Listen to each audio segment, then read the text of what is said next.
kami sa CBC. So, one-day seminar mga church works and one-day seminar, Monday 6 o'clock in the afternoon, i-discuss na ako sa inyo karon for about 15 minutes. So, importante na ako ibirahan. Okay, first, ang ginulus dito mga kaibigan kay itong bagong system sa ato ang Seventh-day Adventist, which is ACMS. ACMS stands for Adventist Church Management System.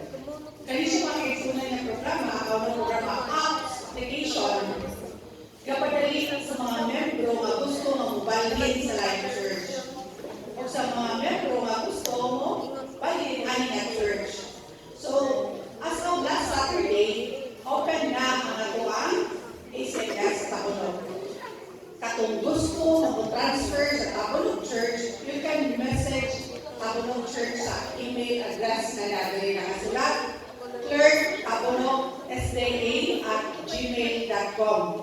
So, dito nyo i-email sa ako na gusto mo transfer dito sa Tabunog Church. Or perhaps gusto mo hawak dito sa Tabunog Church, kung batin mo ito sa laking simbahan, hindi na mo i-approve. Pero alam mo mga concern regarding sa inyong church membership, magpakasal mo po, kinahanglan mo sa inyong records, just email me at that email ad, kinahanglan na flash Tabunog, clerk.tabunogsda@gmail.com. So, mo na siya. So, maka-open ka sa ito ang ACMS, kung dito na makikita ang tanan ng membros sa Tabunog Seventh-day Adventist Church. So, magkibuhat niya siya sa ito ang dominasyon. It's because dagdag kayo of members na nagkabay-bay, nagka-dubli-dubli ang church membership.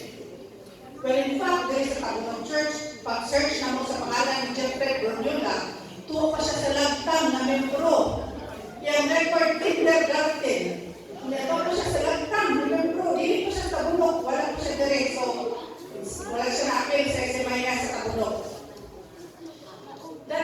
That's the reason. One of the reasons na i-open siya sa ato ang dominasyon. So, karong Sunday, karong Sunday, hindi siya kinahanglan na mga church audit, kaya nakatay deadline. Deadline is until second week sa June, and unfortunately, di klase na siya para na ako. So that is why, karong Sunday, ako ang ihangyo nga mag-meeting ang team for audit. Ang team na nalista na ko dito, ay ipalista namin dito, team na mo. So, nag-ask ang CBCO, elder, clerk, treasurer, dua ka members. Kahit dua ka members, dapat ilado niya ang tanan ng membro sa simbahan. So, sa elder, since ito, kumpara siya na lang ang record sa elder. So, tomorrow, starting 8 in the morning, mag-convene ang kanilang membro dili para sa church audit. So, ang elders, si Jeffrey Brunyola, ako ang church clerk, ang treasurer, si Rosy Rosas, and doon ka members, si Sister Linita Cañete o si Sister Esther Brunyola. Ipili na ko din sila kaya sila may mga daghag na ilhan ng mga member dito sa ang church.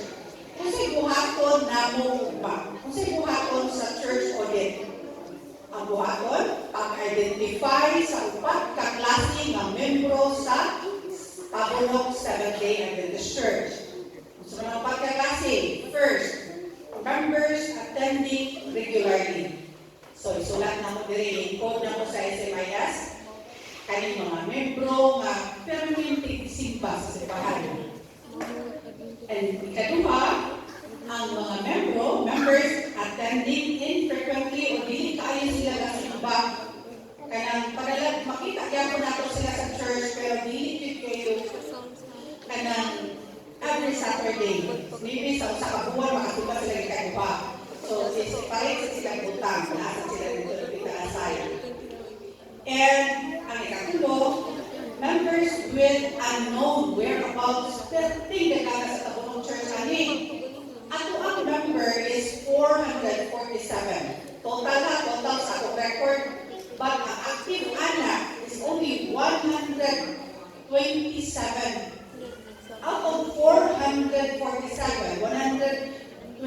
7 ra ang makita sa church. And the rest, wala ito kailang. So, Sunday po, himay-himayon na ito sila. Minsan yung mga tao. Plus, napay-inugang kasi busy ng mga pangalan. Huwag ito kailang yun. Maybe, sure ko na kailan sila ang tibigyahin. So, may ilan natin sila. Ikaupat na pag-inko, kay ilahin ka silang bakwana, kaya folder, o sa folder for members attending regularly, o sa folder for members attending infrequently. Kasi hindi siya kami kaya makasimba. Pero makita sa simbahan, makasimba sa kapwa, ikausap.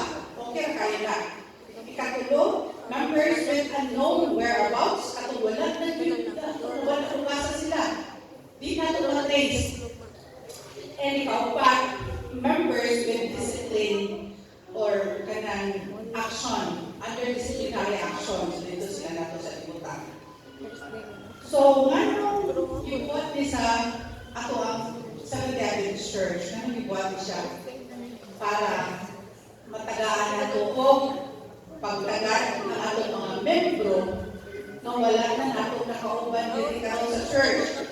Ang pinakadako ang programa karon sa ato ang simbahan, hindi na ito simbahan, baka sa Seventh Adventist denomination is ang pag-reclaim sa ato mga kaigsunan na nawala. Redemption, pagpabalik sa ato mga kaigsunan na wala na nato nakauban dito. So, ang church board, dahil ako kayong takas ihatag diri.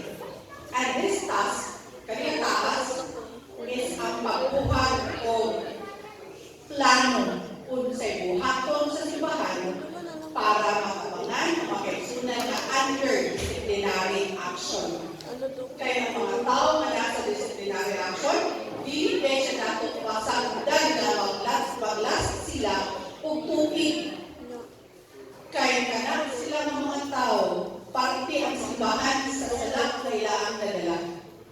So, ang project is reclaim and redemption. Ato ka silang i-reclaim. Tabangan nato kung sa problema na sila. Ganong na disiplina man siya. Kasi buhatin nato para mawala na siya ang disiplina. Redemption mga kaisunan. Tabangan nato siya, mawala siya ang salak. Kaya nga naman, mamanihan nato ang kanang ipanumpaan asa sa Seventh Adventist.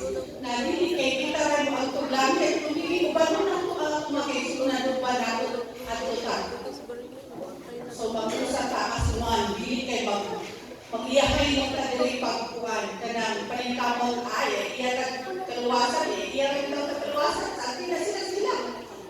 So, emphasize dito nga, magtinabangay ka. So, naana kay buhaton, church board, nagakong programa sa simbahan. And this program involves reclamation sa itong makaigsunan na wala na rin. Reclamation sa makaigsunan na actually, they are Seventh Adventists, but they stopped going to church. O dagdahan na ananayihan. Pero in fact, dagdahan kayo din sa atong surroundings lang. Kaya dagdahan na bautismuhan. Pero ato silang nakalimutan pagdala rin balik sa atuwa. So, redemption and reclamation ang programa sa simbahan para pabalik, masiguli, at makaigsunan nga na ipaulay ka Diyos sa pagturo. Next, sa mga kaigsunan nga nag-desire o gusto mag-transfer sa Life Church, sa ako nang ginayong ganyan message in clerk.gmail.com. And after that, meetingan sa church board for 3 times. Ay na mo makatransfer. Ay ako mabalikin. And next is the removal of church membership. Kanina part, sakit-sakit di siya ba? Kaya naman, buhato nila mo. Mo-present, mag-lista-lista mga tao, mag-lista ang dapat i-remove according sa manual sa tuwang sa Adventist Church.